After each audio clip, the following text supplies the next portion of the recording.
Hello learners, welcome back to my channel Achievers Station. So this is the last class of elasticity of demand. इसमें हम लोग सिर्फ MCQs या multiple choice questions करने वाले हैं regarding elasticity of demand. Detail में हम लोग पहले पढ़ चुके हैं, तो आज की क्लास में हम पहले थोड़ा सा रिकैप लेंगे, उसके बाद हम आगे MCQs करेंगे and will finish this chapter. Okay, सबसे पहले इलास्टिसिटी होती क्या है.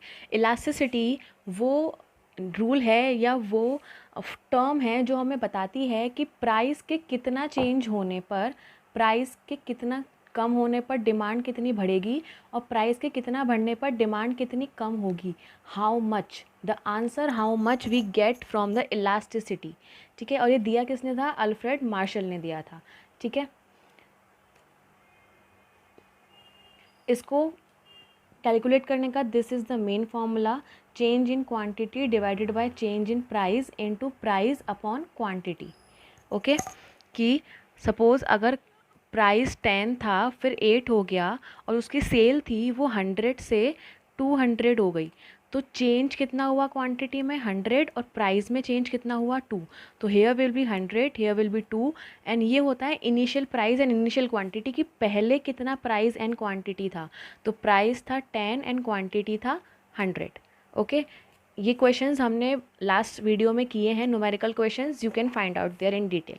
ठीक है, इनकी 5 डिग्री, 5 टाइप या 5 वैल्यूज़ होती हैं. Perfectly elastic, perfectly inelastic, relatively elastic, relatively inelastic and nutri elastic. ठीक है, एक एक को देखा था हमने. परफेक्टली इनइलास्टिक क्या होती है कि डिमांड, प्राइस कितना भी चेंज होता जाए, प्राइस कितना भी चेंज होता था, डिमांड चेंज ही नहीं होगी. ठीक है, इनइलास्टिक क्या थी? जितना प्राइस चेंज होगा उससे बहुत कम डिमांड चेंज होगी. जी, प्राइस सिर्फ 8 रुपये चेंज हो रहा है लेकिन डिमांड सिर्फ 1 यूनिट चेंज हुई है, तो रिलेटिवली इनइलास्टिक या इनइलास्टिक. यूनिटरी इलास्टिक, जितना परसेंट प्राइस चेंज होगा, जितना परसेंट प्राइस चेंज होगा उतना परसेंट ही डिमांड चेंज होगी. ये 50% चेंज हुआ, ये 50% चेंज हुई. ओके, इलास्टिक, इलास्टिक का मतलब है प्राइस के चेंज होने पर डिमांड बहुत ज़्यादा चेंज हो जाती है. यहाँ पे थी प्राइस सिर्फ 1 रुपीज़ चेंज हुआ है लेकिन डिमांड लगभग डबल हो गई है, लगभग क्या, डबल ही हो गई है. ठीक, परफेक्टली इलास्टिक कि प्राइस तो चेंज हो नहीं रहा, प्राइस तो चेंज हो नहीं रहा लेकिन डिमांड चेंज हुई जा रही है. ये ठीक.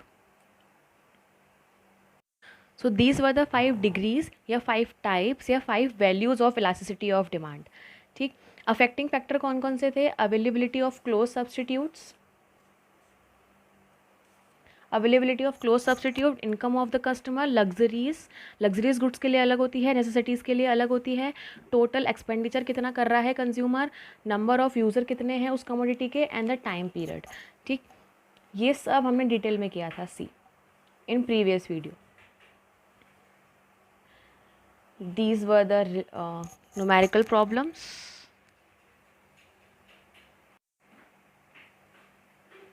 We have done them. उसी फॉर्मूला पर होने वाला है, change in quantity divided by change in price into price upon quantity. Initial price and quantity आएगा उसमें. Now the questions. So our first question is coefficient of elasticity of demand is negative. मतलब जो elasticity of demand का coefficient है वो negative है, उसका मतलब क्या है? You have 5 seconds to answer.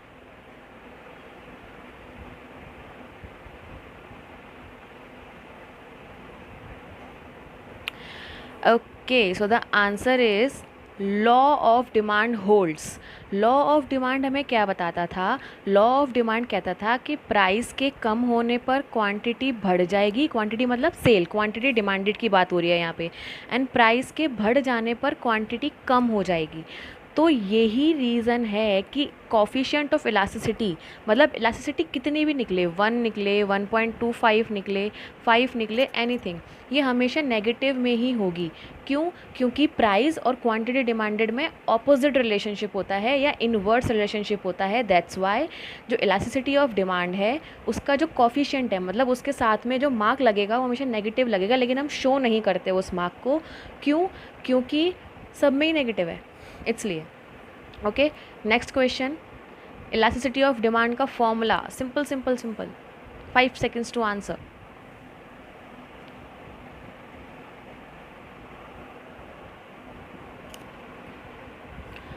The answer is A. As we discussed before, change in quantity divided by change in price into price upon quantity. Simple था, ठीक है. नेक्स्ट देखिए, demand is elastic when. Demand elastic होगी कब? Answer करना है आपने.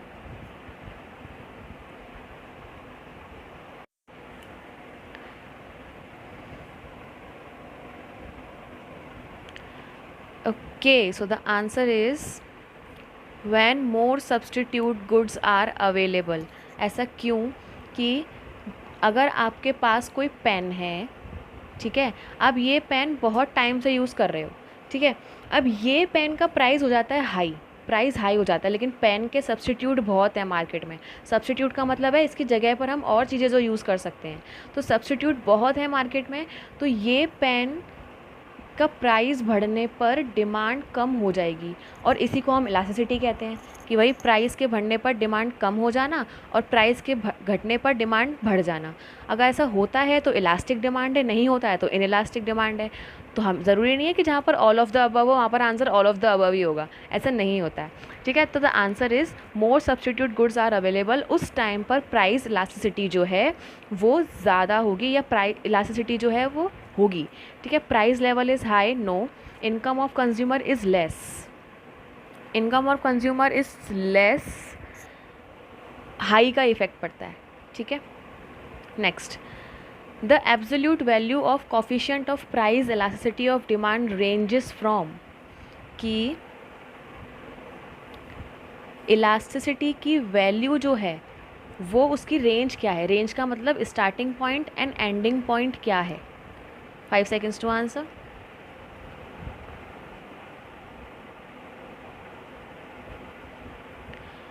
Okay, the answer is minus infinity to plus infinity. अब देखो, माइनस में भी होती है, माइनस में होने का मतलब है इनइलास्ट, अभी हमने ऊपर देखा था, ठीक है.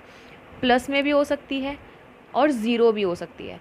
तो माइनस इन्फिनाइट से लेकर प्लस इन्फिनाइट तक कुछ भी हो सकती है इलास्टिसिटी, ठीक है. आगे देखते हैं.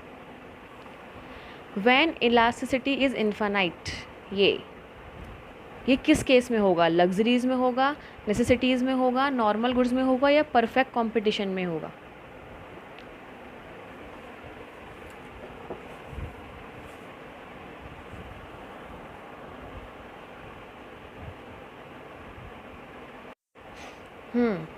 So the answer is perfect competition. इस चीज़ को हमने पढ़ा था. परफेक्ट कंपटीशन क्या होता है ये हम मार्केट वाले चैप्टर्स में पढ़ेंगे. यहाँ पर हल्का सा हिंट दे देती हूँ. परफेक्ट कंपटीशन का मतलब है बहुत सारी फॉर्म्स हैं जो सेम तरीके का गुड्स बेच रही हैं, सेम प्राइस पर बेच रही हैं. अब उनका प्रॉफिट जो है वो डिपेंड करता है कि कंज्यूमर किसके पास जाएगा, और ये हमने पढ़ा था जब हम टाइप्स ऑफ डिमांड पढ़ रहे थे. अभी देखते हैं कहाँ गया. Here it is. Perfectly elastic demand, ये है परफेक्टली इलास्टिक डिमांड. ये एग्जिस्ट करता है अंडर परफेक्ट कंपटीशन, ठीक है. और ये एक इमेजिनरी सिचुएशन है, ये भी आपको ध्यान रखना है. ऐसा कभी होता नहीं है कि प्राइस चेंज नहीं हो रहा लेकिन डिमांड जो है वो बहुत ज़्यादा चेंज हुई जा रही है. या परफेक्ट कंपटीशन की बात करें तो ये भी इमेजिनरी सिचुएशन ही कहा जाता है कि भाई हर इंसान एक ही तरह का गुड्स बेच रहा है और सेम प्राइस पर ही बेच रहा है. थोड़ा बहुत डिफ्रेंसिएशन दिख जाता है किसी भी चीज़ में इन प्रैक्टिकल लाइफ, तो इसलिए परफेक्ट कंपटीशन को भी इमेजिनरी सिचुएशन ही कहा जाता है, ठीक है. Next question, elasticity of demand is zero. ऐसा कौन सा केस है जिसमें इलास्टिसिटी ऑफ डिमांड ज़ीरो होगी? मतलब प्राइस के बढ़ने का घटने का कोई फ़र्क नहीं पड़ेगा उस चीज़ के सेल पर. Answer 5 seconds.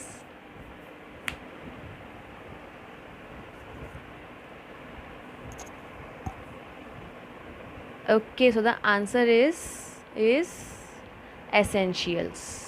एसेंशियल्स मतलब अनिवार्य वस्तुएं. जैसे एग्जाम्पल जब मैं पढ़ा रही थी तो इसका एग्जाम्पल लिया था कि अभी कोरोना के टाइम पर जो ऑक्सीजन सिलेंडर्स हैं या मेडिसिन्स हैं वो हमारी एसेंशियल्स हैं, ठीक है. तो अगर ज़रूरत पड़ रही है तो प्राइस के घटने बढ़ने का कोई फ़र्क नहीं पड़ेगा, लोग उसको खरीदेंगे ही खरीदेंगे। So our answer will be essentials, ठीक है, जिसकी इलास्टिसिटी 0 होती है, कोई फ़र्क नहीं पड़ता प्राइस के घटने या बढ़ने का, इन इलास्टिक डिमांड होती है। ओके, नेक्स्ट क्वेश्चन पर चलते हैं। Price elasticity of demand is a horizontal demand curve called, देखो ये हमारा हॉरिजॉन्टल मतलब फ्लैट, हॉर्स के जैसा हॉरिजॉन्टल फ्लैट, ठीक है, ऐसा डिमांड कर्व कब होगा, तो किस तरह की इलास्टिसिटी होगी इन चारों में से। You have to answer in 5 seconds. जो लोग वीडियो देख रहे हैं वो कमेंट में आंसर कर सकते हैं, कमेंट में आंसर करना और लास्ट में बताना कि भाई कितने आंसर ठीक हुए।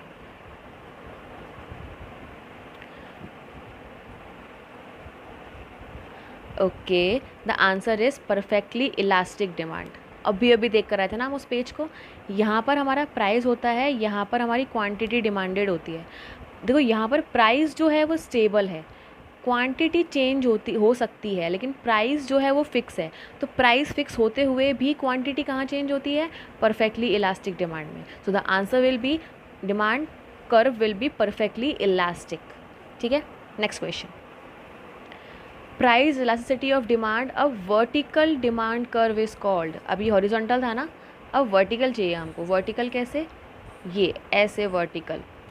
अब यहाँ पे देखो क्वांटिटी डिमांडेड सेम है, प्राइस चेंज हो सकता है, फिर भी क्वांटिटी डिमांडेड सेम रहेगी, तो कौन सी डिमांड होगी, ऑपोजिट, परफेक्टली इनइलास्टिक डिमांड की। भाई क्वांटिटी तो उतनी ही बिक रही है, प्राइस हम कितना भी चेंज कर लें, ठीक है। ओके, होप ये क्लियर हो गया होगा।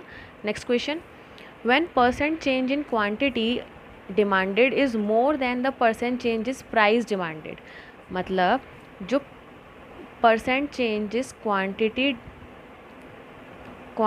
demanded is more than percent change in price, ठीक है, तो डिमांड कर्व कैसा होगा। 5 सेकेंड्स।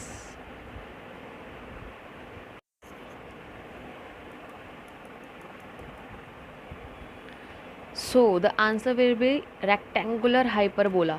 ये होता कब है, जब हम प्राइस को तो बहुत कम चेंज कर रहे हैं। अभी हमने देखा था कि प्राइस 10 से सिर्फ 9 हो रहा था और क्वांटिटी जो है वो 20 से 40 हो जा रही थी, तो ऑब्वियसली बात है चेंज इन क्वांटिटी जो है वो चेंज इन प्राइस से ज़्यादा है जी। उस टाइम पर जो कर्व बनता है वो कुछ इस तरह से बनता है, इस तरह से। इसको हम रेक्टेंगुलर हाइपरबोला बोलते हैं। और ये केस कौन सा होता है, इलास्टिक डिमांड, या इसको रिलेटिवली इलास्टिक भी कहते हैं हम और इलास्टिक डिमांड भी कहते हैं। Okay, next question, last question, when percent change in quantity demanded is less than the percent change in price, percent change in quantity demanded is less than the percent change in price, तो what will be the demand curve like, demand curve कैसा होगा।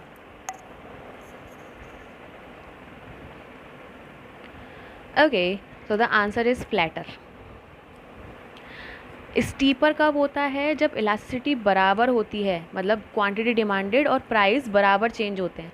Rectangular hyperbola अभी ऊपर देखा हमने, horizontal भी अभी ऊपर देखा था, जब प्राइस चेंज नहीं हो रहा था, सिर्फ क्वांटिटी चेंज हो रही थी। So flatter will be the answer. और ये किस केस में होता है, इन इलास्टिक डिमांड में, रिलेटिवली इन इलास्टिक भी कहते हैं उसको, ठीक है। So this was the all for today. Hope in this question will be helpful for you to make understanding of the concept, ठीक है। तो आज के लिए इतना ही। इसमें हमारे आज ये इलास्टिसिटी ऑफ डिमांड का चैप्टर फिनिश हो गया है। होप आप लोग को क्लियर हुआ होगा। If you like the session, hit like, subscribe my channel, press bell icon too. हाँ, चलो बाय, टेक केयर।